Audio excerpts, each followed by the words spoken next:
Welcome to the Riverside Association's 2021 annual meeting. I am Liz Peldunas. Linnea, my co-president, and I are very pleased that you could join us tonight virtually. This is a new path for everyone, so bear with us and hopefully it'll be straight. The association board is grateful that the town has allowed us to use its Zoom account capability for this meeting. Our first selectman, Fred Camillo, and his executive assistant, Barbara Hines, were key to making that happen for us tonight, and we appreciate that very much. As per tradition, we will start with association business this evening, and then we'll move on to our discussion topics. But first, let me tell you who some of our guests are this evening. Fred Camillo will be joining us. He is actually in transit between town hall and his computer at home. So as soon as we see him, I'm sure he'll pop in. We also have Joseph Gianfrancesco, who is chief of the Sound Beach Fire Department. And I believe that he is on the Hollywood Square screen with us at the moment. Richard Hine and John Conti, who are members of the Architectural Review Committee, will be doing our main discussion a little bit later. Steve Meskers, who is representative for D150 in Hartford, which is the shoreline up to the railroad almost, will be here to address some issues that you're concerned with. And then after the railroad and north to Stamford, that's Harry Aurora's D151, and he'll be able to answer residents' questions with issues regarding that side of the tracks.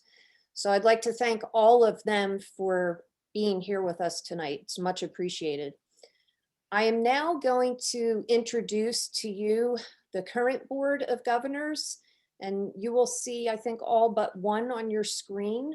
And I would encourage people to wave when I announce who you are. We'll pretend we're at St. Paul's. So Shanna Fisher, our secretary, is waving. Susan Foster. Lee Frost, our treasurer. Michael Hahn. Bill Howland. John Kennedy, our vice president. Joan Knudsen is not here this evening. Willow Oberweger. Madhunika Raghavan.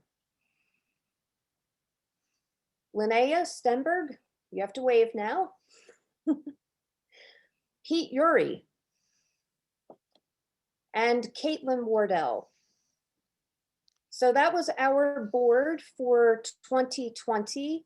And we have 5 members who will be stepping off. Tonight is their last official meeting as a board member. And I would like to thank each of them for their enthusiastic participation for their tenure on the board. They have been wonderful contributors.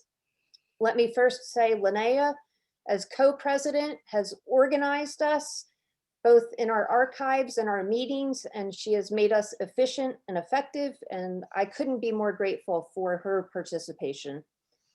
Shanna has been secretary extraordinaire, always there to take the notes, and she accurately captures a conversation like no other secretary I've ever worked with. She's been terrific. Joan, who's not here tonight, unfortunately, has a personal obligation. She's been the watchful eye of our email account and planning and zoning agendas, so we don't miss a trick with Joan at the switch there. Pete has been invaluable in sharing his knowledge about Greenwich, which is so deep, having been in Old Greenwich and Riverside for such a long time. And he's the one that rallies everybody's inner gardener to go pull weeds at all the traffic islands around Riverside, and much appreciated. And last but not least, Caitlin, who will delve into any zoning regulation that you ask her to read and will sit at a P&Z meeting until her tushy gets tired. These are 5 board members that are rolling off, and they have made extraordinary contributions and much appreciated. So thank you to all of you. Now on to the 2021 board. So going forward, we have 4 new members joining the team this year, and I'll have you guys wave as I introduce you. Patrick Carino, who is north of the Post Road on Sheep Hill.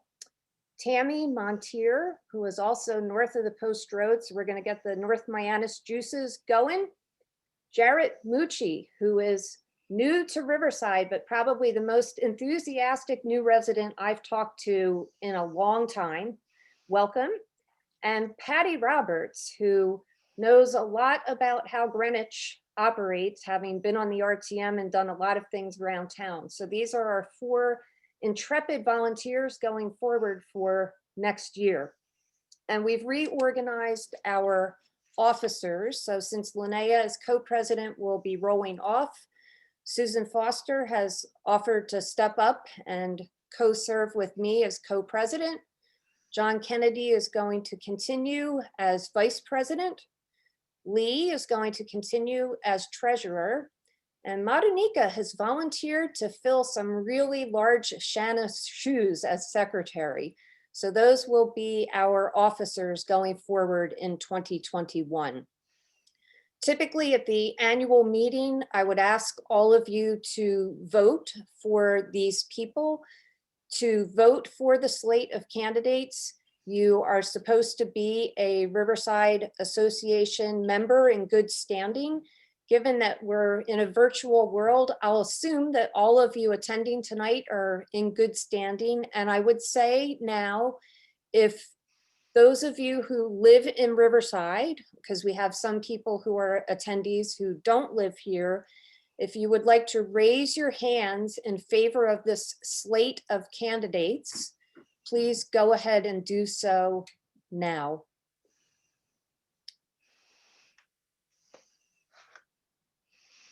So I am going to scan down the attendees. I see a lot of hands.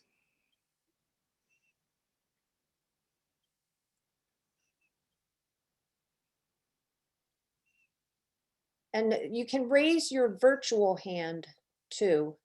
And that way we'll have a record. There's a little hand at the bottom of your screen. And I'll ask, we're being assisted behind the scenes tonight by Jenny Larkin. If Jenny can take a look and see if.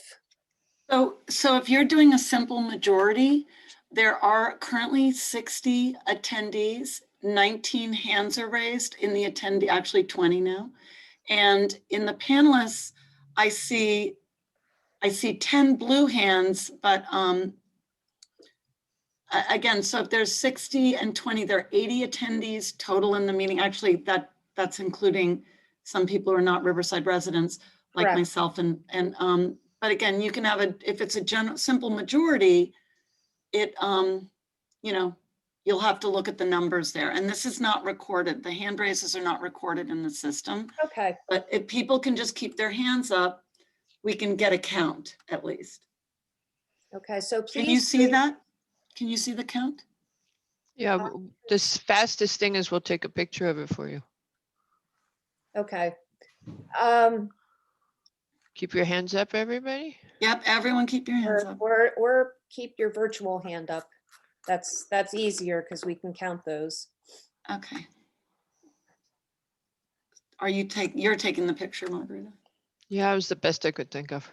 That's a good idea. I'll do it. I just want to make sure it's covered because Okay. assume that you're doing it and then. Yep, legible. Okay. Perfect. Then I will encourage everybody, if you can lower your virtual hands now. If there are any people that would like to vote against this slate, please raise that virtual hand or maybe send an email to the Riverside Association website. Jonathan Glass has his hand up. Okay. I don't know if it's on purpose, but Jonathan Glass has his hand up. Okay. So we may have a nay. Okay. So pardon for the merging of the virtual and real worlds here to accomplish something that's quite easy in person. Linnea, would you like to say anything as far as a co-president's message?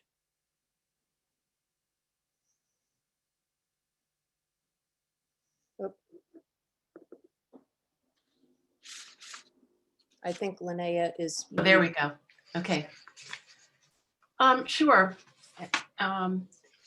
Just a couple of words. The Riverside Association is a terrific group, really advocate for the residents and respond to residents' questions and concerns. We've also done a lot of networking with our local and state legislators, and they've been very helpful. As you could see in our letter, there are many aspects that we do, from following development being proposed in Riverside and keeping residents informed, and everything from requesting a cleanup of with DOT of exit 5 to a trash can that was overflowing by Chase Bank. So just a very broad range of issues that the association advocates for. So I wish the new board well. It's been a great group to work with, and I know you'll carry on the tradition of advocacy for Riverside. Great, thank you so much. You're welcome. Treasurer's report. Lee, can you tell us where we are? Yes, absolutely. Hi, everyone. Try and keep it quick. So obviously we all know 2020 was a very weird year. So I'd like to thank everybody who supported the Riverside Association with their dues. We did raise almost $10,000 in dues in 2020. That was down about 20% from the year before, but that's totally understandable. We spent our money on the usual things of, hosting our annual meeting last year, putting out our mailings. We keep everybody informed, our email infrastructure through Constant Contact and Facebook, things like insurance, fun stuff like that. We didn't get to participate in some of the charity events in 2020 that were canceled. So actually our expenditures ended up being a little bit lower too. So we actually netted or ended up with a net worth of $1,200 more. So our coffers are up to $14,758.20. And I think someone else will talk about membership a little bit, but I did want to thank the 60 paid members so far for 2021. We really appreciate you, and keep them coming. Great, thanks, Lee. Mm-hmm. And I would like to ask Willow to talk for a minute and suggest why it might be a good idea to be part of the Riverside Association for 2021.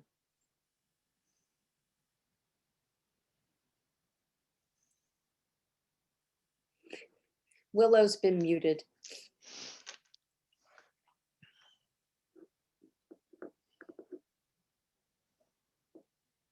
Okay, thank you. Thank you for unmuting me.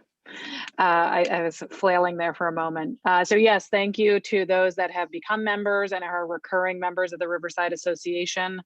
A number of items that Linnea just spoke about that we do actively participate in. You'll certainly hear more today about our building a sense of place in Riverside with many of our guests that have joined us. So thank you for joining, and thank you to our guests for collaborating with us.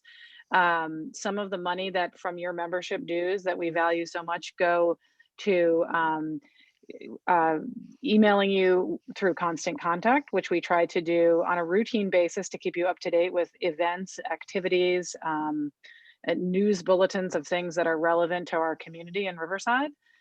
We also use SurveyMonkey to do surveys. We need that to maintain our website. And of course, this year during the pandemic, we had to send out mailings, and included in that is a paper reply envelope where you can send in your membership dues. And also on our website, you can also use PayPal to make a membership annual donation, and that's riversideassociation.org. for those of you that would prefer to do it online. Great, thanks, Willow. Mhm. And looking at my agenda, I believe that is all of the business that we need to conduct for this evening. So we'll move on to the presentations from our guests. First up will be the Chief of the Sound Beach Fire Department, Joseph Gianfrancesco, a very long and lovely name that I hope I pronounced correctly. And he is going to let Riverside residents know, I suspect, what is going on at our closest firehouse. So Joseph, take it away. When Jenny, if you could unmute him. He should be able to unmute himself. I'm waiting for some people to leave the panel. Just a second. Okay. I'm also moving some people down.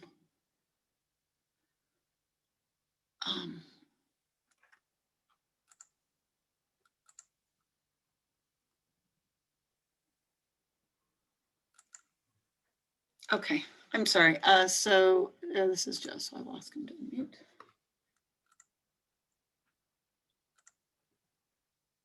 Okay. Okay, Chief, go ahead.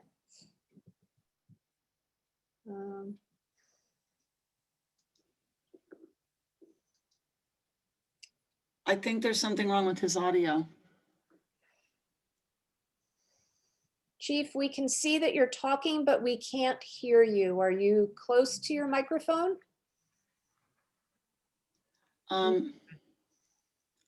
He may need to call in. I can see that he's unmuted. Yes.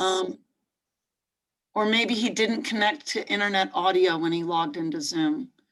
So check by your microphone. There's a little up arrow and it says, it gives you a choice of which speakers to use and how to connect to internet audio.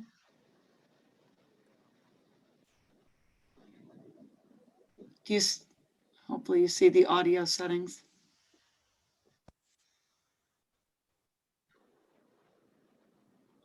Do you want to click test speaker and microphone and see if that works for you?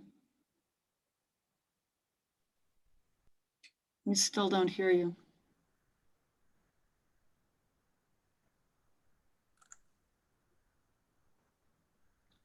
So at some point you can use the dial-in information. I'm not sure if you received that, but you should have it in your invitation. And you can call in by phone for your audio if you can't get it to work on your computer.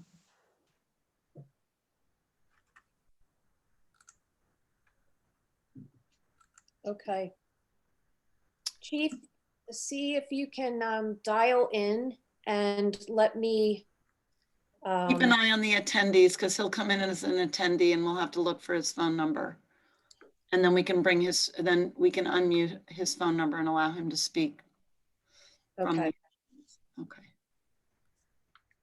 Okay. I see that Mr. Camillo has joined us. Welcome, Fred. I told folks that you would be here this evening to listen to the presentations that you were on your commute from town hall to home while I was saying that you would be here. Good to be here. Thank you very much for coming. I don't know what the chief's schedule is, but I would say we could probably move on. Okay, and we'll come back to you. Don't go anywhere. We'll come back to you. Okay, excellent. Okay, then we will move on to the topic for this evening, which is a follow-on to last year's conversation at the annual meeting. If any of you had attended at St. Paul's, we talked about reimagining the post road through Riverside and how to take our motley crew of buildings and create something out of it that when you drove through it or walked through it, you knew that you were in Riverside, which I think most people would agree that what's there today doesn't have any particular look and feel to it. And the board went away after the meeting last year to ponder those issues and try to figure out some of the assets that we had that we could emphasize and other things that we could de-emphasize to somehow find our way to a true Riverside. And while we were doing that, there was a subcommittee of the POCD that was formed to look at the Post Road from Portchester to Stamford. And two people who were integral to that effort are here tonight. They are Richard Hine, who is the chair of the Architectural Review Committee, along with John Conti, who was also on the Architectural Review Committee. And they have identified some opportunities along the length of the Post Road, but tonight we will look at our little section of it from the Mianus River up to Sound Beach Avenue to talk about what things that we could do in the short term and the long term to start to tie, as I would say, our very peculiarly dressed Post Road with striped pants and polka dot shirt and a funky hat. What can you do from an accessory standpoint to pull it all together in a Riverside look? So with that, I would say let's unmute the people who know how to get us there. That would be Richard and John, and let them tell us what they think about our little piece of the world. So Richard, John, Thank you. welcome. Thank you. Thank you. Thank you so much, Liz, and to the Riverside Association for inviting us into your homes and your meeting. It's a real honor for John and I to be here. I think I speak for John and all the members of the Greenscape Committee. We're delighted that Riverside has taken an interest in what we've done along US 1 through your community and throughout the rest of Greenwich. And of course, thanks to Fred Camillo for all of his support to the effort. Margarita Albine is also here, so I don't know if Margarita would like to say anything before we start. Margarita? No, I'm good. Go ahead. Okay, good. So Liz, as you know, the Greenscape Committee was tasked at looking at the entire length of the 6 miles or so that US 1 runs through the heart of Greenwich. And as it comes through your community, Riverside, it did certainly present some unique challenges, which I don't have to tell you about, not the least of which were, sort of walkability issues, sense of place. Obviously, there are wonderful moments along US 1 that everybody loves to think about, but there are other elements that certainly need some improvement. So what I think John and I can talk about is what we like to call the low-hanging fruit, which are readily accessible improvements that the community might consider within the context of some more challenging aspects, which really are long-term, 20-year ideas that we think slowly the town can concentrate on. What we did in our process was to document the full length of US 1, and John Conti was the expert who sort of drove us virtually up and down the Post Road and captured the committee's ideas in graphic form. And we created really a booklet of some 30 maps, which document the efforts of our committee and basically tried to memorialize in sketch form what we found to be the low-hanging fruit. Some of the things that were really important were what we called our guiding principles, which I'll just quote a few because they really are no good unless you kind of simply remember them. The first one is just basically removing clutter. That's a really important one, which applies to signage, lighting, haphazard architecture and landscape elements. There was a large effort put to enhancing green, which sounds easier than it is. But I think John can basically start, if he doesn't mind, and show us. Richard, thank you. Maps. I don't mind at all. What Good. I'd really love to do, because in preparing for this meeting, I came across, a presentation I had put together for Greenscape, and I think I did share it with Greenscape, and I think it would be very apropos to show it to the Riverside Association. It's that placemaking, and it just talks about some of the principles of placemaking. And if you could, I can get through it in just a few minutes. It's not too many slides, about 10 minutes or so. But I think it would really help to frame what it is we're all trying to do. Would that be okay? I think that's fine. Okay, great. So I'm going to need to share my screen. You're set for that. Okay. And I believe it's this screen. Okay. You see this Yes. placemaking? Okay, so if everyone can see that, the modern concept associated with the term placemaking really goes back to the 60s, and it was developed and articulated by writers such as Jane Jacobs and William White. And there's a famous book called The Death and Life of the Great American Cities, which looked at the way that human factors overshadowed, the human factor was overshadowed as urbanization intensified. And White studied human behavior and laid the foundation for much of our understanding about urban gathering places.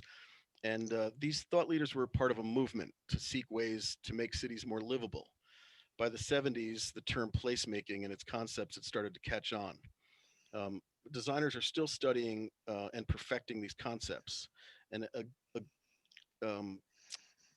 I wanted to just kind of go through real quickly. You know, we look at these spaces that are textured and foliated, and they give us a sense of wanting to be there and being comfortable and not feeling so caught into the urbanized trap. Um, Pocket parks and urban retreats. So Wikipedia defines placemaking as a multifaceted approach to the planting, design, and management of public spaces. There's an emphasis on health, happiness, and a sense of well-being. And quality of life is associated with beautiful landscapes and beautiful places. A high quality of life, in turn, benefits the entire community. Thriving communities with natural beauty are appreciated. Access to natural beauty is crucial to the success and happiness of individuals in the public space. So, health benefits of plants are deeply tied into this. Plants are a big part of making people feel comfortable in spaces. There are studies that enumerate all of this, and obviously nature does it best. You see a space like this and you just feel at peace and safe. And there are the great LAs of trees that was one of our starting points. Was how do we get the beauty, like so many of these successful cities that really made trees a priority. And you can see just what happens when it's not a priority, and how the urban sprawl can just really just make you feel like a place where you don't want to be. Um, and the concept of complete streets comes into play, where you have active sidewalks, dedicated bike lanes, safe crosswalks, planting strips, a real emphasis on green spaces. And it strengthens the connection between people and the places they share. So we wanted to show you that some of these well thought out places and how we can work towards that. And the whole Greenscape committee was really committed to trying to take what we have and slowly move it in a better direction, a more well organized, and with a very strong emphasis on human um, sense of safety, health, and well being. So a lot of thought has gone into this around the country. There are other towns that are struggling with the same thing. Removing streetlights, in introducing rotaries, adding bike lanes. There's a lot that can be done. Places for people to get out of the harsh edge of road and have a safe place to walk. Planting strips can be so effective.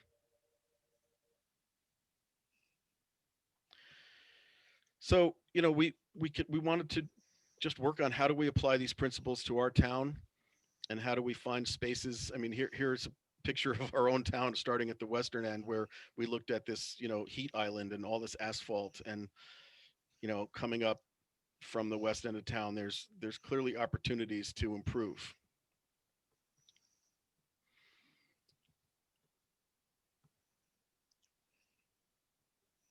And we set aside goals to define the space, add detail for visual interest, provide elements that allow people to adjust the space to their liking, provide access to sunny and shady retreats, reduce clutter, provide protection and refuge from excessive sun exposure, calming elements, provide safe spaces for people, and most of all, include plants, canopy of trees, ornamental trees and tall shade trees, shrubs, evergreen backdrops, and then the ground plane of flowers can all really add to create this tapestry. So that's my quick slide presentation. And then I don't know if anybody wants to, maybe before I go into the street stuff, if we wanted to have any questions or anything about that. I ran through it really quickly because I know that there's a lot on the agenda tonight. I would say, John, go ahead with some of your maps and we'll hold the questions till the end because you Okay. may answer some of those questions as you go along. Okay, that's fine. Am I still sharing my screen then? Yes or no? No, you're not. Okay. All right. All right, I will get back to that then. So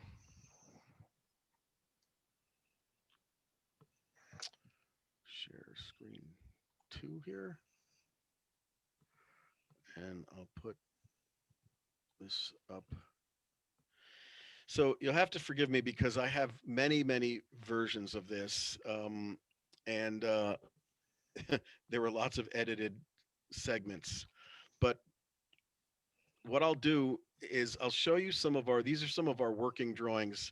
Dan Clark, the town's GIS coordinator, put this together. Jenny has it. So I'm asking Margarita for the link. If you guys Jenny has it. So I Jenny, have it. Yep. can you pull it up, Jenny? Because I have my working drawings, but the one Dan Yeah. did is so much more refined. Yeah, so what I'm going to do is I'm going to share, well, I'll share and you'll tell me. I think I have the right screen. Let's just see if this is. do you want her to the right start with the slide. maps or with the guiding principles? Oh, that's great, Jenny. This is excellent. Yeah. So Okay. let me just move. How that ended up on that screen? Okay. Oh, she chose to go there. Do you want her in a different place? No, it's perfect. Okay. Do you want to just quickly start on that first page as key? Right at the top. Awesome. Yeah, it's that third sheet down. On the far left, it's the third sheet. Yeah, there we go. No, it's the map of all the houses of all the. It's the first map. That's the one. Yeah. Okay. So this is how we did it, because when we first looked at the map of the town, everything's tiny, microscopic, and we wanted to zero in and get a closer look, so we could really do it, from, as I would look at it from a landscape architect's eye. We had to be closer, so we cut the post road up into these 31 slices. And this is a quick look at the key that shows each one of these. And so the first one in Riverside looks like we would go to, is it map 29, Riverside Avenue or so, 28, 29. And what we did is we took each one of these, and pretty much each one of these was like a meeting. And we talked about maybe 2 or 3 of these rectangles at one of our meetings. Are we waiting for it to load? That's kind of the problem. Yes, I had it loaded before, but it does take a second It's to a come. giant file. And there were, 8 or 9 of us in the meeting, and we would sit on Zoom and we would look at Google Earth, and we would look at the street map. See, now this is at a scale where we could kind of get a little bit closer. Right. And we took each section and There we go. said, okay, where are the problem areas? Where are the areas for possible improvement? What can we do better? Um, and we just started to overlay. We literally drew on it with one of those crayons that you can do on Zoom, and just kind of highlighted areas, selected spots where we thought there could be more trees, made notes about where there might be an over wide curb cut, or excessive amount of asphalt where there could be green introduced. And we went through the whole town that way, and there were lots of opportunities we found, really from the west end of town all the way to the east end of town, and Riverside was certainly no exception. There's just so much to do in Riverside. The exit 5 uh, point you can see right here, where we've got that little green spot right in the middle saying, wait, this is all asphalt, it doesn't need to be. um, Jenny's highlighting the island down the middle. And so these are all opportunities for improvement. As Richard, I think you said, the low-hanging fruit areas that could be made better quickly. But then there's also private strips, in the front of buildings, in front of private property, where a development will be, developers will be coming in front of ARC and planning and zoning and making presentations. And the idea is that this very, rudimentary and basic map of places where there's opportunity for improvement will be something that we will refer to when one of these properties comes up for development. We'll check this guiding principle set of maps and say, hey, this was one area that we were hoping could be improved. And while you're working this development plan together, can you interweave some of the things that would improve the town and improve the streetscape? So really, that's what our work was about. I think we would love to hear more from you all about specifics for your area. But we've got these areas that are identified. Some are on state property, some are on town property, and some are on private property. And it's really a matter of working together with all three of those entities to bring together that, as I showed in my brief slide presentation, to really create that sense of well-being, and try to take away that feeling of just harsh highway traffic by introducing trees and sidewalks and benches and light fixtures, reducing clutter, taking away unnecessary um, uh, just clutter. There's poles that have been abandoned that aren't down. There's lines that are overhead that maybe have been abandoned and could come down. You can see some of our little working sketches underneath where we, as I was saying before, we literally just kind of took an area and said, gee, wouldn't it be nice if there was a tree there? Wouldn't it be nice if there was more of a hedge there? And so it's a very, very rudimentary beginning. This was not intended to be something you hand to a contractor and say, go build this. This effort was really intended to start the conversation, identify areas where there could be improvement. And then I think we chose about 5 spots, where from the east end of Greenwich all the way to the west end, where we could do some quick projects like planting bulbs in what we're calling Chestnut Alley over at the bottom of Stanwich Road. And there certainly, Riverside was one of those areas where I think we're looking at the map now where we've got opportunities for improvement. And so that was our effort. Richard, Margarita, I don't know to what other level of detail we want to take this conversation, or Yeah. if we could make it more interactive, but Well, but John, that's really what our project was. that's great. Thank you, John. I just think one thing that might be helpful, Liz, and for your group is that, as John said, there are probably 10 maps that just apply to Riverside. So one thing that we did is let me start my video. One thing that John mentioned is that we did identify priority targeted areas.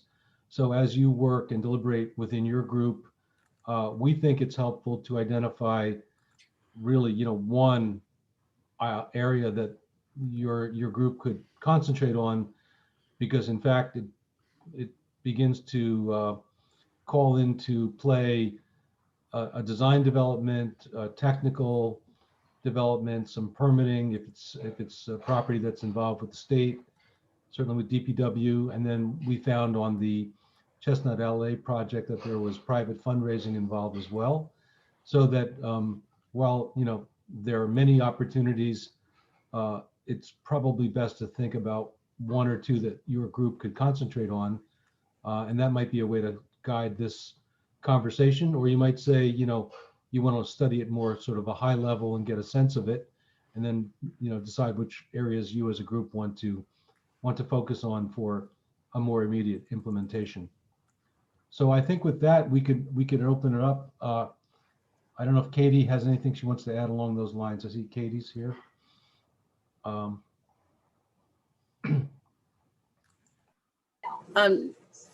Hi, and good evening, everybody. No, great presentation, and the work of the group was wonderful to see and be a part of. And John and Richard and the other folks on the committee, just such an incredible talent, and I think it was exactly how we had imagined it was going to go when we talked about in the plan of conservation and development, actually, that we could use landscaping as the first start, really, to create that sense of place. And just what we were able to do, as you mentioned, on the island. I can't wait for the spring, and I think that's going to energize people and give, not just with what you have to show and what you presented, but also in what can actually transform the landscape. It will start people thinking. And I'm looking at Pete Urey and those types, and people that know what they're doing in terms of gardens and landscaping, and what they've been able to accomplish in Old Greenwich. And what that might mean for Riverside. So I just say thank you so much for all the efforts, and exciting to see where it's going to go. Thank you, Katie. I think Katie really just hit the nail on the head, is that you start with the landscaping, and I think that you can implement very quickly within a budget and trip fewer technical issues and permitting issues, and really get the community involved. So I think that's really exactly spot on, Katie, that we start with the landscaping. Obviously that then ripple effect is, you know, hardscape, streetscape, lighting, planters, sidewalks, all of the things that we all know are out there potentially, but the landscape is really the way to start. Liz, how would you like us to interact with your group? Can you talk a little bit about the group had identified the 5 projects or 5 first places to start along the Post Road. And I think 2 of them are in Riverside, one being exit 5 and looking at the median there, and also the green triangle that used to be fairly treed down by Valbella's at the corner of Sound Beach Avenue Extension and the Post Road. So I'm fairly well versed now, having watched a lot of your meetings, but can you talk about some of the challenges of dealing with those 2 parcels, because Route 1 is a state road? If Jenny wouldn't mind just getting us back to the first 2 pages of the presentation. I think we have the guiding principles and the 6 selected spots throughout town that were highlighted. I believe they're published on that second page right there. On the second text page, Jenny? Yep. Right, at the bottom of the second page are the highlighted areas that so we chose those areas. And in Riverside, we had, well, we went back and forth. Intersection at Sound Beach Avenue, map 33, and then we had the Stamford border, map 37. Also, we had map 32. So there are 3 in Riverside that made the hit list. Well, actually, number 5, the Stamford border, belongs to Old Greenwich. So we'll let them tackle that with you. Yeah, but I always get those confused. Okay, so then okay. 4 and 6 would apply to Riverside. So maybe John, would you like to talk a little bit about those individual areas? So map 32 and map 33, Jenny, if you'd be good enough for Yeah, getting. it's just, they take a little while to load. After I leave them, it's, they'll load in a minute. Thank you. Exit 5, I think, in the view of our board, is the least attractive intersection of the 4 along the post road that are part of the Riverside neighborhood. It's also the most heavily trafficked, and it's the place that many of the people who visit Riverside see Riverside for the first time, and it doesn't say anything about our community. So what did you think might be areas that we could tackle? If you could talk about that. Sure, and it That'd be has the most areas for improvement too. There's actually a lot of interstitial space there between roads, islands that could be greened. You can see our worksheet here, but I wonder if it would be, Richard, the tool that we used during our meetings was Google Earth and Street View, and it might be fun to just go right to that. Sure. I'm happy to do that. Do you want to give me No, the I'll address? do it. I'll do it Oh, with okay. with my screen. So, Okay, And I'll then stop. we can toggle back, Jenny, if you don't mind keeping this handy. So it's fun to kind of go back and forth between the Great. image and our maps. I'll So- leave this open so we can go back to refer to it. so can everybody see this? Yes.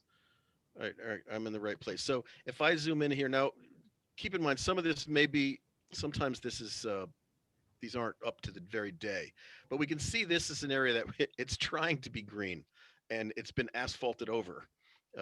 And this was one of the areas on our map to kind of take back and say, hey, um, this could be made into an island of plantings, even if it's just some sort of grass or ground cover. Um, and I think I can go right onto and get a street view here. I think we've all agreed that the shade from these pin oak trees, which is nice, is making the rose shrubs unsuccessful here. And one of our suggestions was that this could just be a very low green hedge, a continuous hedge, instead of these fairy roses, which aren't doing well. I think they might be doing a little bit better on this other side. Let me just move forward. And I'm sorry, sometimes this is, now it's not doing better there. It's way down here where they're a little bit better. But so this brown strip, look at this hedge here. One of the things we identified is that these taxus hedges pop up quite often from, the west end of town to the east. There's a lot of these little taxus hedges, and it's just amazing how successful that is. I mean, that really puts these cars back out of the view. Even though you can see them, there's just something, I mean, look at how different it feels to look at this row of cars behind this hedge as opposed to this continuous swath of asphalt looking in. And so we said, well, maybe we could apply that kind of principle here and put a green evergreen hedge just down this whole spine. And we, I think, unanimously felt that that would be just a great plus to do that here. And I think we talked about doing it really in a lot of places. These shrubs that get manicured into just these ball shapes don't really, they really don't make my heart soar, and I don't think they really bring a whole lot of joy. But if that was a continuous hedge, like we saw over at McDonald's, that would take all these bumpers and all these grills out of the view. And these are relatively simple things to do. They don't interfere with sight lines because they're low enough. They don't interfere with snow plowing or any efforts like that. It's just a matter of creating that little bit of a buffer. I think if we go down the street a little bit more, there is a successful view of it. I don't remember. Maybe I'm getting too far out of the way here. Yeah, John, I think it was near Taco Bell. There was a good. Yeah, there's another, but this was another area that came up a lot. And so I think the state, in its wisdom, felt the need to remove some trees here, which really created this very, very open and uncomfortable feeling between I-95 and Route 1. And this was an area we identified to replant trees. And if if they felt that this is that the trees were some kind of a hazard, then maybe, maybe along here needs to be some Jersey barriers on the highway side, but to put greenery back here, we felt was very important.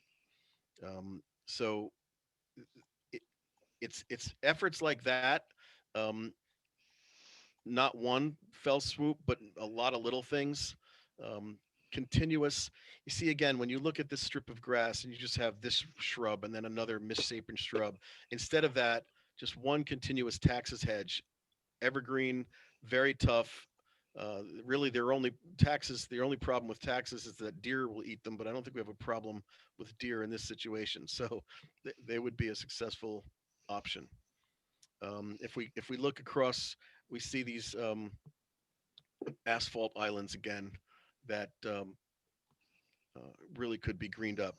And one of the things that we identified was that landscaping along the highway, I mean the roadways, is really, it's a very different experience than someone might do in a garden or in a residential yard. And we determined that it is not optimal to do a lot of different little things. We determined that really the best effect to create a little bit of a calming feeling is um, just simplicity, not 15 different varieties, but just simplicity and calming colors, not a lot of various textures, and that is really the theme. I think getting back to the guiding principles Richard talked about, and how to do that. So, as I said, rudimentary and beginnings. This isn't something I can say, here's our plan. We have X number of trees, this size, this species, here's where they're going. This was more of a conceptual effort. And I'm doing my best to try to articulate and sort of relive our work sessions. So that's what we have for that area. And I think if you wanted me to go to Sound Beach, we can just zip along the road here. I mean, not Sound Beach. I mean, Going the Riverside wrong Avenue. way, Where, John. where was it Riverside Avenue, or did we want to go to? Go the other way Oh, to I was Sound going to go to Beach. church. Okay. Yeah, the church is a tough one because the infrastructure really leaves a lot to be desired. And I think, Liz, that's one of the Yeah. frustrations. That is went too probably- far. The group probably focuses, I think I know myself personally, I think of Riverside, I think of, the corner with Balducci's and the church. And I'd love to say that we had some quick ideas and some quick solutions there, but we don't. But I think that's kind of the conflict here, is that the portions that are most pedestrian friendly maybe aren't the most ready for landscaping solutions. So Liz, where did you want to look at? You're zooming right in on the northwest corner of that intersection. So it looks like there are actually more trees there than I think All right, are there anymore today. let's go into streetscape. When I first moved here, there were trees that the Riverside Association hung its annual meeting announcement banner from. They are not there anymore. So that keeps swinging around to right in front of Albella's. So that's another, yeah. It's a vacant piece of green that's really not very attractive, that probably could be a lot better. Yeah. And John, if you could get back to our greenscape mapping, what we found is at what is now the new BP station, John, there was a very large piece of town-owned plan, which has actually been paved over the years, and we lost what was town green space. Yeah, Jenny, I have the map too. If you want, I can just. It's I there. think, John, remember we discovered quite a lot of space there. Yep. Yeah, there you can see it, Liz. So gentlemen, I would say at this point, you've done a pretty good job of presenting what we saw in Riverside. And I'd be very interested in hearing from some of the people in the audience as to thoughts on this topic with regard to how we might improve the lookout there. So I would say if anyone has a question, please raise your hand. And Jenny, can you work through the list of Sure. people? So Harold F. has it. So if you could recognize the people, and what I'll do is I'll allow them to speak, and then they still need to unmute themselves. So I've allowed Harold F. to speak. If you could state your name and just ask your question. Okay, go ahead, Harold.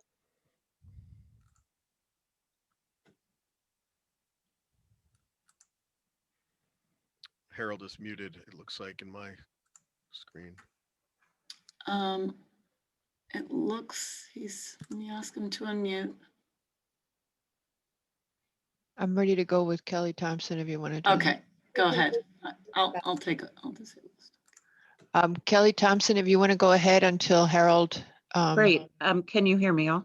Yes, we can hear you. Oh, great. Hi, everyone. I'd like to congratulate you being a Riverside resident for the last 15 years. The green and the effect or the lack thereof in Riverside is very, very concerning and appalling. So seeing all of this is very reassuring. I would ask, earlier in the week, I was on a webinar that was being run about the changes that are being made to I-95. And I believe, I could be incorrect, but I believe exit 5 was one of the locations that they would be doing construction on. Should we as a community be concerned that we are going to, because they were talking about cutting down more trees, should we be concerned that as we're talking about putting more greenery in over that 2022 to 2025 project, we are going to lose even more along that route of the highway, especially for Riverside. Kelly, you raise a great point. I too was on that call, and that's part of the reason that we have Steve Meskers and Harry Aurora here tonight, because Great. in addition to being able to potentially green up the post road, we have these threats of degreening coming from Correct. the I-95 project and the work the DOT is doing along the train tracks, or well, that's the MTA, but Right. I know there are a lot of people and groups involved in it. And then I do remember, Elizabeth, from that call, the trees are also concerning because the more the trees are coming down, it seemed like on that call, the more the community was concerned about the noise abatement, which seems to, I feel it's one of the lemons turned into lemonades from COVID. It did get less because of the lack of people on the road. But now you can tell the noise is actually becoming more prevalent. So thank you for letting me ask that question. yep. Thanks, Kelly, for the question. And Harold F., are you ready? I'm sorry, Liz. I would just say that let's hang on to that question to let Steve and Harry talk about what they might be able to do at the state level with regard to that project and what kind of forces we need to marshal if we want to ask for not all of our trees to be taken away. So we'll loop back to answering that, but let's see if Harold can unmute. Harold? Okay, I'm going to go to the next speaker. The next speaker is Cynthia. If you would go ahead and unmute.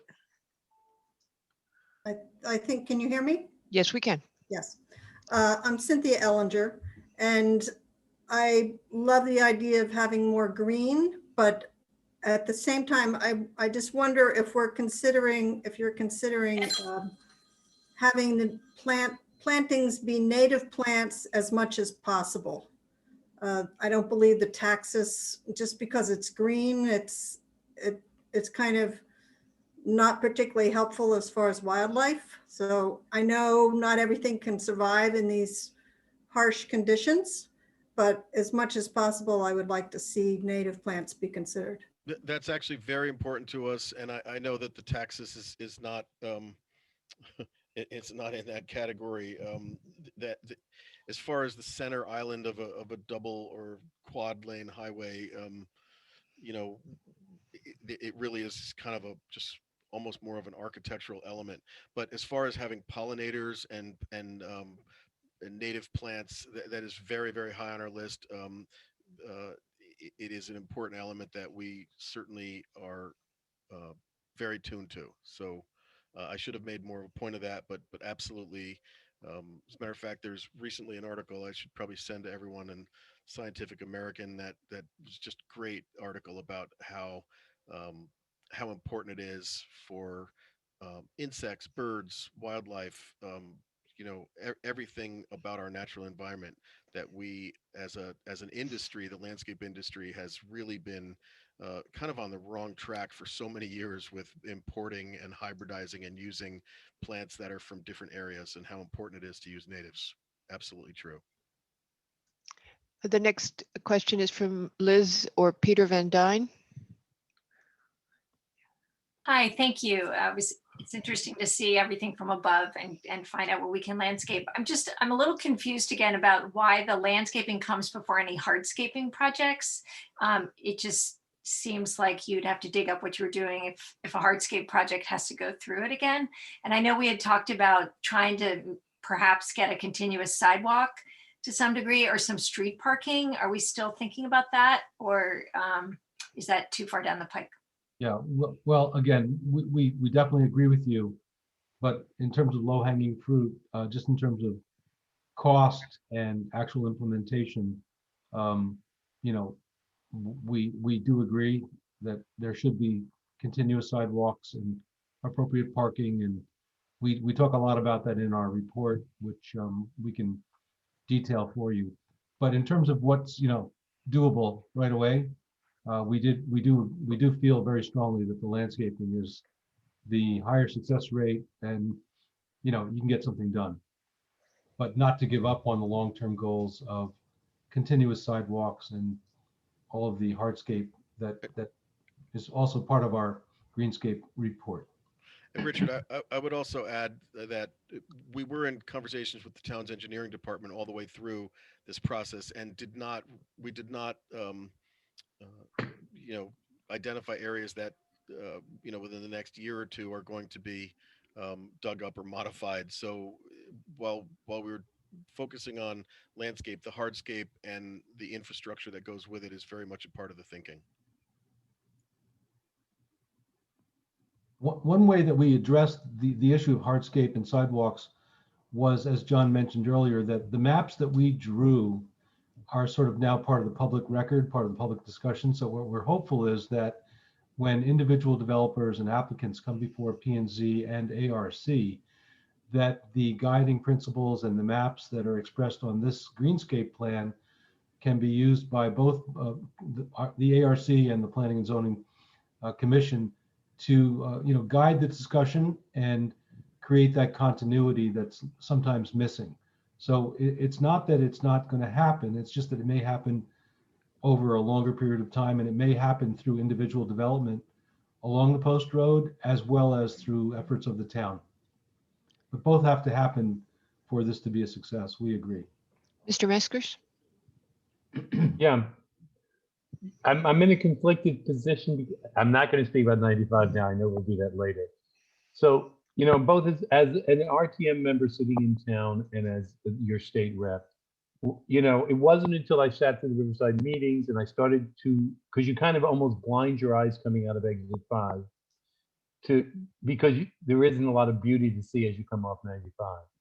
And it's only after you sit there and contemplate the development in the streetscape that I think there are two things that occur to me. I think what you're doing on the greenscape is super important, but I think in conjunction with that, I think planning and zoning and the architectural review committee, we've got to figure out the structure to incentivize the builders and developers. And it's basically a financial incentive, which works out to be an increase in the FAR, an increase in the height level or setbacks, et cetera, to encourage them, if they're going through the development process, to get the kind of development we want. So I think we need to think about that as a town and as a group to see where we want the development to happen, how we want it to happen, how we can incentivize the developers, because The physical plant we look at, that is the risk, that all of those pieces of development that are there now sit there for 10, 20, or 30 years, and we can adjust the greenscape, but we can't materially affect the development until someone comes in to put a shovel. And the only way that people put the shovel in early is if they look that there's an opportunity to change the physical layout to benefit from a change in zoning or an opportunity for change in zoning. So I think that is kind of where I would sit in terms of a suggestion. And in terms of, I think I said this in the meeting a year ago, I know that I have negative architectural taste and skill, but I know I can look at a design and figure out what looks pretty or what I like in the way of a design. So I think the idea of both the charrettes and for sections of the Post Road, where we talk about the long-term development, where we want it to get to. So we both have an idea with planning and zoning and architecture review committee of what we're trying to drive to while we're doing the streetscape and the greenscape. So I think that's kind of an important combined strategy. And that's kind of where I wanted to leave my comment.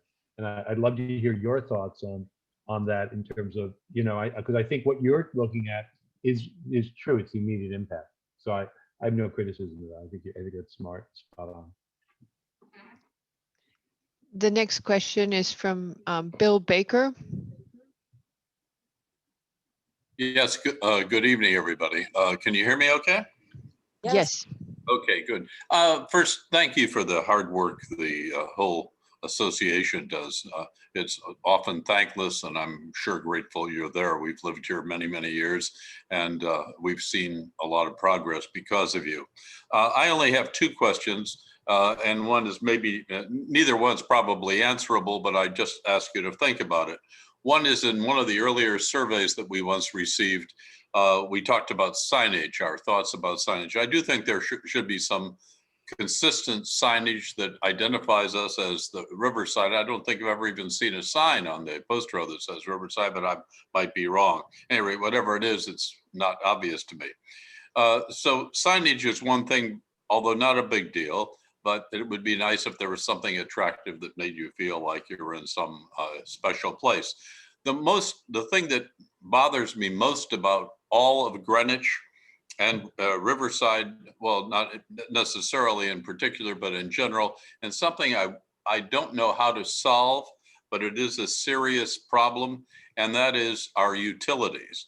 All of the utilities here, everybody from the power company, who's probably the least egregious, but especially the cable companies, are the sloppiest wiring people I have seen anywhere in America. It looks like New York in 1938. You see wires hanging all over the place. You see sloppy connections.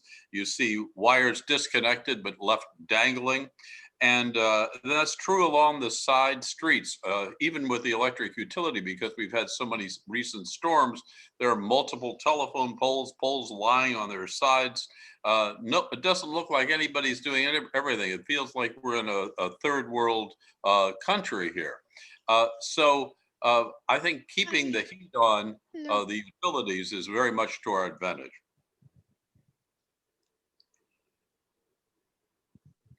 Thank you, sir. Are there any, I don't know that Richard or John or anybody in attendance tonight can solve the utility pole problem, Bill.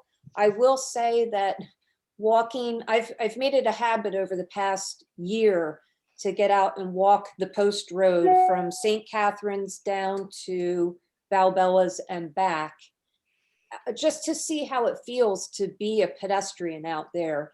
And it is not a safe place.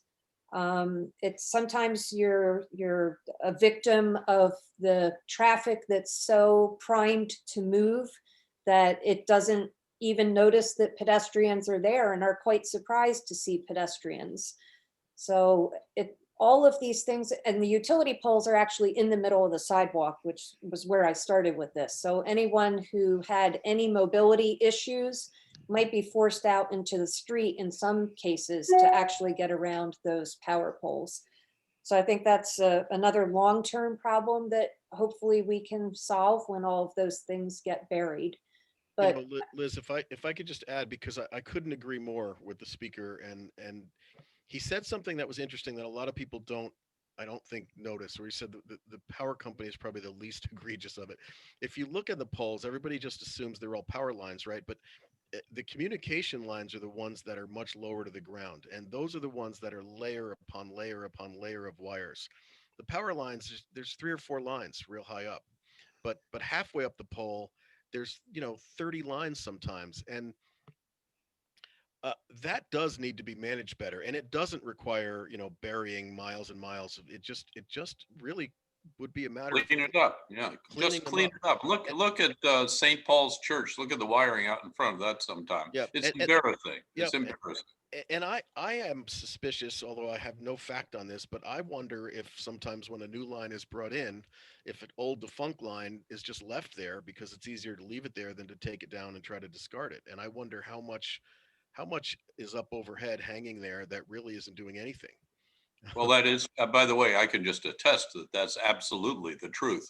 It used to be that cable companies, I used to be in the business, used to call it the warehouse in the sky. They'd leave their old junk up there and then take it when they needed it to repair other problems. So they just had it hanging up there all the time. Well, It's that seems terrible. like an effort that would be worth getting after to take those down. It almost reminds me, that the Christmas lights were so beautiful this year. The tree lights on Greenwich Avenue, they really did a great job this year. But we used to have trouble because it was too expensive to take them back down, and they just left them up year after year after year, and it was bad for the trees. And we just had to get after it and take them down and put them up every year. You can't just leave them up. So that is an effort that I think could, if that got some legs to just clean up the excess wires, we could make a big That improvement. would do a lot. It Yeah. would do a Well, lot. just even coming into my own house here in Riverside at Harbor Point, I have one large cable wire coming into the house that is not in use at all. I've called the company 3 times, and they said they'd take it down, never did. So that's just an example. You can imagine it's multiplied thousands of times here. Great point. are there any other questions for our Greenscapes gurus? Please raise your hand if you have a question. If not, I would advocate that we move on to talking about some of the issues, if there are any concerns about noise coming from I-95, traffic, anything that you think needs to be taken up to Hartford. There's an opportunity to talk to Steve Meskers or Harry Aurora about those issues. I would encourage you to raise your hand, and I see a hand. So we'll sign off then. Thank you, Okay. everyone, for the time. Yes, Richard and Thank you. John, thank you very much. It's Thank you so much. Tammy Montier. Yes, I had a question about traffic on this strip on the Post Road. I walk along the Post Road all the time. I never feel safe because we have a terrible speeding problem on the Post Road that I think needs to be addressed. And there are certain areas, for example, I think someone already mentioned near Valbella, where you have the Walgreens and the Fitness Edge. It is so dangerous over there for pedestrians. People coming out of the Staples parking lot. We really need to figure out that intersection over there.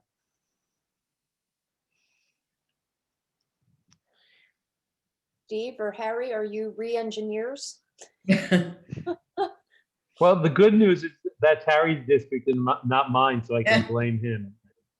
But the seriousness of it is, it's a question not to throw at Fred, but it's unclear to me whether the re-engineering is a local proposal, but because it is a state road, requires state intervention or state execution. So I'm not clear. I will ask the question up in Hartford to say, we have a problem. We're worried about traffic safety, pedestrian safety, particularly, and the concerns there. But I'm not sure how that re-engineering process works on basically Route 1. I defer. I'm sitting on transportation up in Hartford and focus more on the interstates. But I would definitely get involved if we have a role there. Just for a few comments. First of all, thanks for having me, Liz. This is just really, I really appreciate being able to listen and learn about all these ideas. The 2 or 3 points I would like to make. Number one, as you think about these great projects in terms of landscaping, in terms of the idea of placemaking, sooner or later the question is there any resources available in the overall development budgets? I do a lot of one of the things which we as legislators do is basically look at budgets for the state. And so as the Greenscape group and yourself look at it, I think at various points we should continue to have a discussion about pockets of money over periods of time, because this needs planning that we can talk about or access as these ideas become reality. Now, some of these are very, as I would say, organic ideas of planting bulbs, and there not be many resources. So the idea and the point being that, let's just plan a little bit, have these discussions to the point that if there is funding needed and there are specific projects, how do we kind of bring it together with the various budgets out there, especially with DOT. The second is obviously that the amount of the kind of quality of thought process, whether the idea of placemaking. I'm not an architect by any means, and have never heard about those put it in that way. And when you look at those pictures and the Google Earth renditions, suddenly it makes you excited, even as a non-architect, somebody who doesn't understand these issues. I'm into them. I thought this would be a quick thing, and as I started looking at it, I'm like, I want more, because this is our community, and these are finer things when we implicitly as we come in and out. And so to some extent, we do have so much local, in some sense, our ideas are within our community, and we need to make sure that they get implemented, perhaps with state financing, perhaps with our own resources in some ways or the other, but they should stay, the ideas should stay, generation should stay local. And finally, the third point I wanted to talk to was, I would say the big issue which many residents are having, and which is associated to the last question, which is what the recent activities, and starting from 2018, some of the trees being taken off 95, and then the recent last few weeks. Obviously, we had approached the DOT several times, and I since last year I'd been contacted by some of our residents, some in our community, and I had kind of piecemeal approach. But what happened 2 or 3 weeks ago, or maybe a month ago, is really very disturbing, because there was no advance notice given. It looked like it was done in a surprise way. And I know Steve has been working very hard, and there's also legislation that's being proposed, and we are all fully supportive and one voice in that idea. But I think it's beyond that it shouldn't come to that. It shouldn't come to that the DOT or the state needs to do a surprise cut of our trees, or surprise raid on our trees, as I call it, to protect our tracks. All of them are ours, in a sense, we are vested in all of them. Our community is vested in all of them. And a discussion is what I reached out to them and said, listen, we need a discussion. We can do legislation and we can be complaints, but that's not what it is. What bothers me is that they didn't come to us and say, well, we did some in the 95 area in around exit 4, some screen removing a couple of years ago, and perhaps we'll need to do more. How do we do it so the community is also not upset about it or not harmed by it? It's not even just upsetting, it's the amount of noise and noise pollution as well as sound, so not noise as well as overall pollution, the quality of air, plus the fact that some of the even I just had the chance to look at the school, how it came so close and it's so visible, everything is out there. You don't want to, there was a really good protection, a good screen out there developed with 50 years of trees which had grown over many, many years. And instead of managing them, the whole idea, somebody decided and without the permission of the community really just ran through them. And I think we need more accountability. And they are all pointing to, hey, this is MTA has this right and that right. Yeah, everybody has rights, but there is something about reasonableness, and we can't really. And that's one thing I'm gonna definitely bring up front to the discussion. Now, how much they listen to us, I think they will. They can't really railroad, or they can't just run this the way. It's very upsetting, and I've heard from some constituents, and this is a long dated thing, because if they have a problem, we'll help with the tracks and the trees, we'll have to help them solve it. So that's my third point, that we have to really work, engage them, have them come to the table. I don't think we are obviously have to be committed to be on the table, but we have to make sure that they understand that this is not really an option. Just because of some rights they have, which were given away to MTA, doesn't really mean they can cut down 50 years worth of trees, in 5 days. That's just not okay. It's not even, even if they have to, it has to be a discussion. So those are my 3 points. I got a lot of work. And to the question which was raised right before, that's another area where we can really perhaps engage, the utilities, or I've had discussions both with Verizon as well as Optimum or Altice.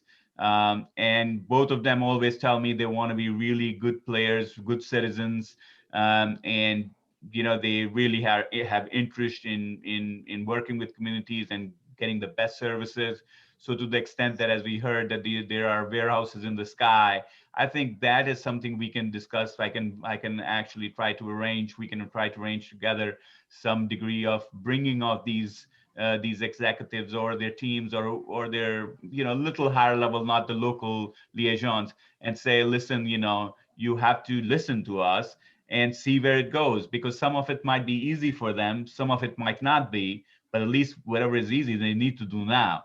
And I think that's something I'm taking down as my to-dos, to say, well, listen, both for Verizon and Altice, we'll bring them to the table for a discussion. There's no reason to believe that on day one they'll say, oh, we're going to fix everything. But I do think they've listened, and they've always wanted. I've had several conversations after the storms regarding the outages, and this I didn't bring up. I was always bringing up the outages, and the speed element in the Zoom during this pandemic is another one I've brought up many times, and they've explained to me how increased bandwidth usage has had them difficulty as they keep adapting their hardware. So I think that discussion we need to continue with them as a community, not just as your rep, but as an overall community, and I will make efforts to do that. So those were the 4 points my takeaway. Again, thank you for having me here, and this is just what you all are doing is just phenomenal, and it's great for our town. Thank you, Harry. And Let's try, can we if try I to could make, work through if, some if, more of if the I could make, questions? Yeah. yeah, go ahead, sorry. Okay, the next speaker is Kim McConnell. Yes, hi, can you hear me? Yes, ma'am. Hi, and thank you all for all the work that you've been doing. Really appreciate it. I'm a Riverside resident, and I've just noticed when you're coming out of the Riverside Shopping Plaza, when you're coming out and making a left onto Route 1, there's not a turning signal there. And so you're competing to turn with cars coming off 95, making the right. And it's a very wide left turn, and it always throws me a little bit. Like I'm, crossing over and looking in all directions and trying to make sure, I'm clear. And I think, those cars are coming off 95 and you're making a left at the same time. I don't know. It seems like a natural spot for a left turning signal. I agree. Okay, no We'll comments. add from it to me. the list. Thank you, Kimberly. The next person is Josh Becker. If you would go ahead. Sure. We recently moved into the area, have been in touch with Fred, who's been extremely helpful about the tree situation and the MTA by the Riverside School. When we bought the home, which was in July, we had quite a buffer from the train. Spent quite a bit of money to buy the home. We're excited to be there. And every day, the leveling continues. So my question is, while we're going to work through the bureaucratic methods and politic for replanting trees, we know how long trees take to grow. Is there any way to put a cease and desist while the conversation continues? Because if you drive by on a daily basis, all you hear is the tree shredder and chipper, and they just keep going, almost as if they needed to find work for their employees during the pandemic. It's awful. It's a travesty of justice. It's horrible. It's noise. It's pollution. And there's no thought at all into what they're doing. We were told in the online petition that they were cutting down trees based upon them being diseased. I'm an avid landscaper. You can tell when a tree is diseased when you cut it down. It's hollow in the middle. It's brown. It's infected. The majority of those trees absolutely were perfectly healthy. They were never pruned. They could have pruned them, but it's really just, it's horrible what they're doing. They're just mowing down the trees. It's carnage. If I may answer, Josh, thank you for that, because I had that very conversation in that very tone with the DOT, and I told them not to give me all of this manage me, and it was I sometimes worry because I got extremely upset about it, because I did I did walk through the area by the school a few days ago, and I felt very upset.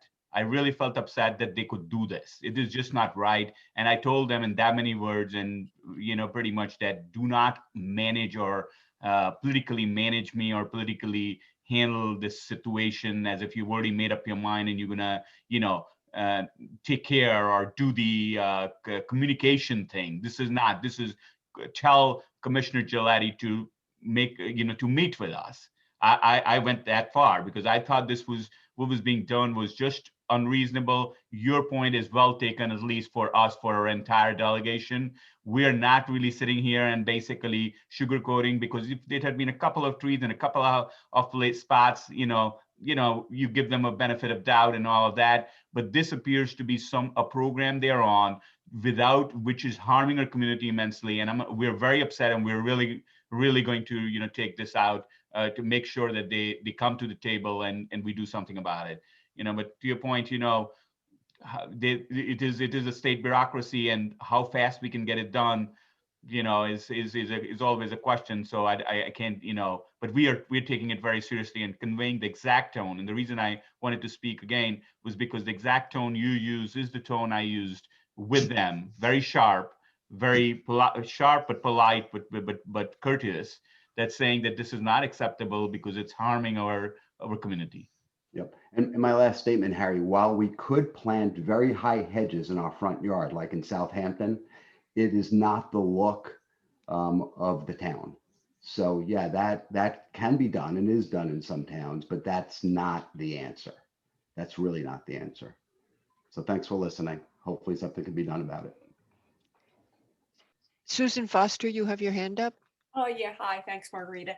Stephen and Harry, thank you so much for being here. And I'm going to put some things on your to-do list from a low-hanging fruit situation. Exit 5. We have a litter problem.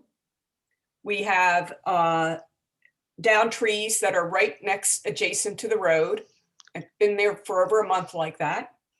We have a chip barrier that was, done from a good, DOT is trying to do a good thing. They're trying to stop trucks from parking along the side of exit 5 overnight. And so they have that, but it's a mess and it just, it just needs to be handled in a different way.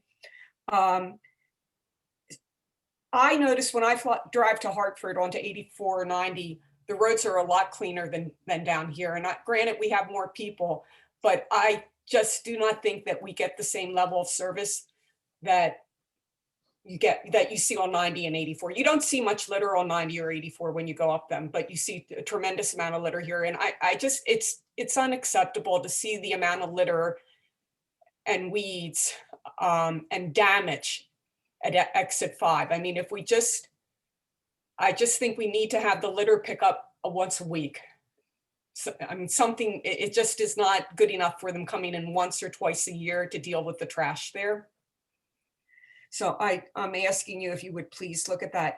At the highway hearing that happened the other day, there was a woman on from the state that talked about a private sound barrier and that there is a way of doing it, but we couldn't make out her name. And Steve, if you could get me that name, and I'd like to learn more about the program and where it's been done and what communities have done it.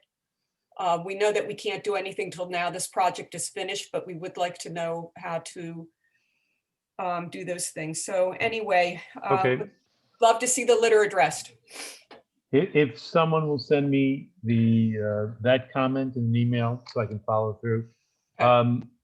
First, I did set up a meeting with Riverside Association with the people in the maintenance crew that takes care of exit 5.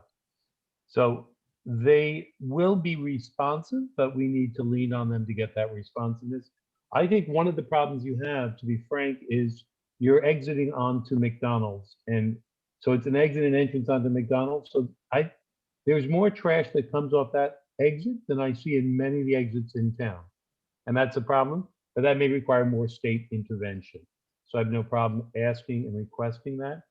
On the sound barrier issue, I wasn't happy when I was on the meeting the other day, and I called the DOT yesterday to have this conversation regarding, the message was none of the sound barriers or vegetation issues should be considered until the project is complete. And that's a 4 or 5 year project. And I told them they were out of their minds. So I suggested, so I'm going to make a special request to the Riverside Association and to Linnea and to Liz Baldunas. If you would please forward back out the contact for the video for the presentation from the DOT.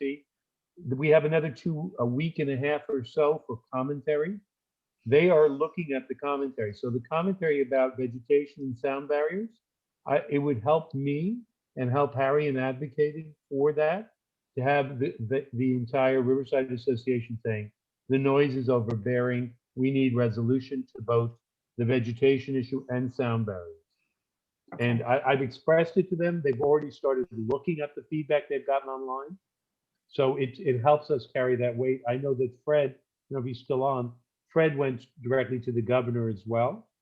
So we're beginning to lean into the Department of Transportation to treat this area of the state as an important area, given the mill rate, given the valuations, given the property taxes, and the income taxes that this part of the state pays to finance operations. I think we're going to get their respect and listening to, but it's going to take a little more pressure. Okay, thank you. Yeah, and just to add, the name of the person is, I think most likely is Pam, right? Pam Sicato. Pam Sicato. Yeah. Pam Sicato. That's who and I spoke to today. Yeah, I can get the number as well.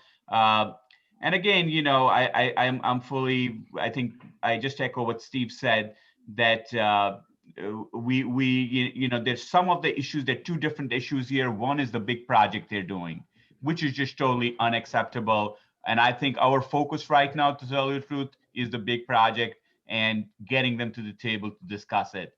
Then I think from a maintenance perspective, we would obviously bring that issue if once we're talking about it, but that's a separate issue and there are elements to it. I don't know, perhaps Fred would know if there's something we can do, even, you know, if from a cleaning on Route 1. I think it's a state road, so it's going to be the state, but whether there is a town-state nexus or a Compact, right. Steve and Harry, though, can I just add something, which is, I believe the noise is much louder than it's ever been. And many people in the community feel that way too, that it's constant now and much, much louder. And, you know, when the highway guys were saying, well, you know, the project, you don't qualify to even have a noise test. How do we even know if the noise is already at an unacceptable level if they refuse to do a noise test? Well, I think they were mixing instructions. I spoke at length with them. The project, yeah, and Harry's right, the project isn't acceptable, but the project is completely designed through the federal government, 90% redeemed. And the project is basically to streamline the traffic and improve the physical roadbed. But that doesn't address our concerns as a community. So I think the question is going to be, do we force them in conjunction with this 90% reimbursed Fed rate to find the revenue from the state for the resources to address both sound barriers and vegetation? And the issue on the noise, there's no question that the traffic fatalities are up this year and the volume of traffic is down. There is an enormous amount of speeding going on our roads. 95 has become a death trap, the number of people who are ignoring the speed limit. And we're hearing that because we're backed up against 95 with no tree barriers now. So it's a combination of issues. I agree. I think they are beginning to understand. I told them that it's been insult after injury for 5 years. I think the town negotiated to get the right of way to put the forced water main or sewer main through between 3 and 4. And in order to get that sewer main in there, we had to cut down a bunch of trees between 95 and the railroad. And now the tree trimming. Every day you look, there's been another degradation of the physical beauty and the protection, the sound barrier, and the ecological with the trees and the pollution control. I think they need to know we're at our end of patience. And then the question is, I think the question is, where are the additional resources available to fix it? And that's the kind of message we have to bring to them, to be honest with you, I think. Yeah, and the addition. I'm sorry to interrupt. I'm looking at the time and we're into beyond an hour and a half. There is one question I saw that came up from 501. I'm not sure who that is before. Ms. 501, would you go ahead? You're unmuted. So I'd like to proceed with that question, and then we've been keeping the fire chief waiting, so I would like to loop back to him. So that's what we're going to do. Poor fire chief. Yes, please, 501. 501 is the fire chief. Ah. I'm on my iPad, I'm on my computer, so I'm looking over at my iPad, I'm looking at the computer here, all sorts of tech. So Chief, yeah, let me finish. I'm ready to go whenever you are, now that you can hear me. So let's hear from you. But what I will say to Steve and Harry, I would like all of the attendees at tonight's meeting who have some interest in these issues, if you would like to get involved to have a more cohesive voice, drop a line to the Riverside Association. Let me know what your concern is and how you might like to help the board, or at least be a person signing a letter so that we can push forward on some of these Route 1 I-95 things that really need to be addressed, and the railroad tracks. Okay, with that, can we go on to Mr. Gianfrancesco? Yes, Go ahead. You nailed it. Great work, Liz. I'm sorry, I'm looking in between my iPad, so I'm looking down. I apologize. I should be, let me move it a little bit here. You guys can still hear me? Yes. Okay. I first off want to say great work that the association does. And a lot of these issues that you guys are talking about, we as a department have been involved in some way, somehow, completely indirectly. some of the things you've talked about, trees and stuff, we've had to respond to for various issues and various means, but we've been involved in them, and some of the trees you've talked about, I know why they're not there anymore and stuff, and I'd be more than happy to assist in any way on a public safety aspect of any of the work that you need, that I can answer. But I wanted to get before the Riverside Association and introduce myself as the fire chief of the 5th district in town, which is comprised of Old Greenwich, North Miami, and Riverside. And if we can get my presentation up, which is very short. All right, and you can go right to the next slide there, so we can slide through this one. These are a lot of our members. We have about 30 members here in our department. We can go to the next one already. And, you know, a little history from back in the 1800s up until now. We have grown from all volunteer to a combination department where there are career and volunteer members. And we now have 7 stations throughout the town, 100 plus about 100 career members and 100 plus volunteers that are varying levels and of certifications, from complete interior firefighters to members that control traffic and get the big red fire trucks out the door. You can go to the next slide, Jenny. Thank you. A little bit about us. I've already spoken about who we serve. Our volunteer department trains and drills weekly. Wednesday evenings, I'm sure you've seen us out there. We've used a lot of the beautiful area that we have in town. One of our favorite spots to perform scuba diving is the Riverside Acres pond off of Sheepo Road there. It's an absolutely beautiful pond set back, and we can bring our trucks there. The community loves it. They come out and see, you know, the children come and look at the trucks while we got some practice in. Of my 30 members, they are all dedicated. They have a huge amount of commitment. We are a family here. We all know each other's families. We hang out inside the firehouse and outside the firehouse. And we all have a large desire to serve the residents in our community. So another thing that we do, what we provide, our specialty in this town is technical rescue and dive rescue. And we respond obviously townwide, you know, the state border to the town line to Long Island Sound, all the way north to the state border again. And providing those services, we house a truck that's unlike any other or we have 2 trucks that are unlike any other trucks in town. They're basically toolboxes on wheels. They don't carry hose, don't carry water. They carry tools. Next slide, Jenny, if you would. One thing that we would like to ask for from the community, for what it takes for us to operate, we need members, live and or work in the town of Greenwich.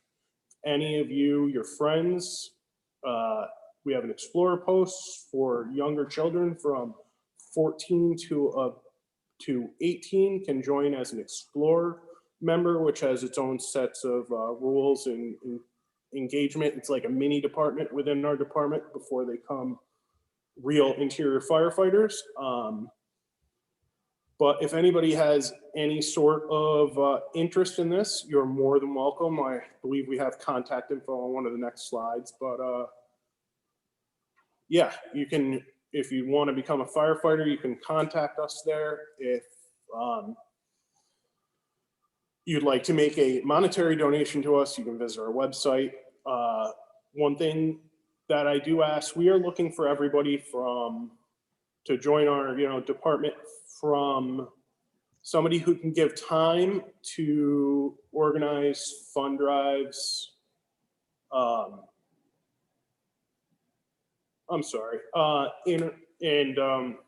excuse me. They, I'm sorry. You can,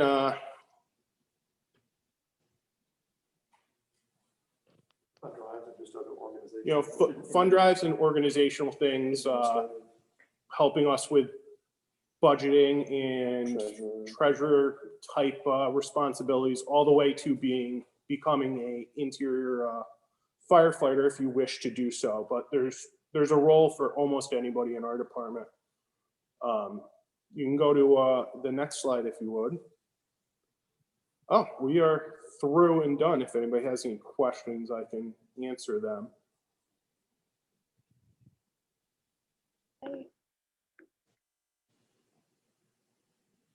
Any questions for the chief? Thank you for the. Hold on a second. Daryl Demakis, if you would go ahead. Hello, can you hear me? Yes, we can. Hi, Chief. Thanks for your Hello. presentation. No problem. What other types of help do you need that don't involve, physical effort? That's a great question. Physical effort, as in not being able to perform things like carrying hose or ladders. More like the things you're starting to mention, like helping with organizing and that sort of thing. Oh yeah, absolutely. Anything, to be perfectly honest. We have people, we cook and provide food for our drills. We have we need people to fundraise for us and organize lists for mailings. Organizing Explorer program. Yeah, we have the Explorer program that needs organization and paperwork and, things of the like. There's sort of a business aspect to the department as well as a physical aspect to the department. So anything you could think of business related, I mean, marketing, social media, all sorts of, organizing this presentation. Just simple, such as, organizing the slideshow that I had made. I have a wonderful individual who made the slideshow presentation for me to show you all. So all sorts of different avenues that are not as physical as being a firefighter. Very good. Thank you so much. Okay, do we see any other hands? No more hands. Okay, thank you. Thank you, Chief. Have a good No night. problem. Thank you for the time. Really appreciate all your efforts on making our community a better place. And likewise you, thank you. No problem. So I believe our meeting has come to its end.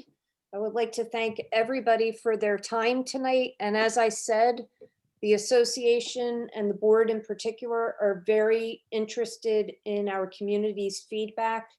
You can always reach us by email. If you forget that the email is a Yahoo address, you can go to the riversideassociation.org website and reach us through our contact page there. And we are happy to act on all of your issues.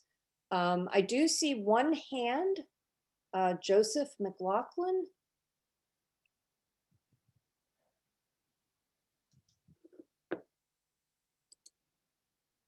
Mr. Joseph McLaughlin, if you would go ahead. Can we hear a word from Fred? Oh, let's see, is Fred still here? There was a competing meeting this evening. The Capital Improvements Project meeting is going before the BET. And I know he was splitting his time between both of those meetings. So he may have, or we may have lost him to capital projects.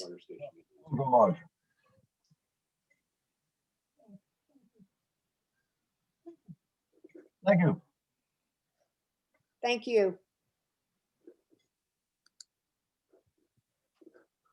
Okay, so I apologize for Fred's. Yeah. departure, but thank you for the question. So I believe that's it. So everyone have a good night, stay safe, and please be in touch.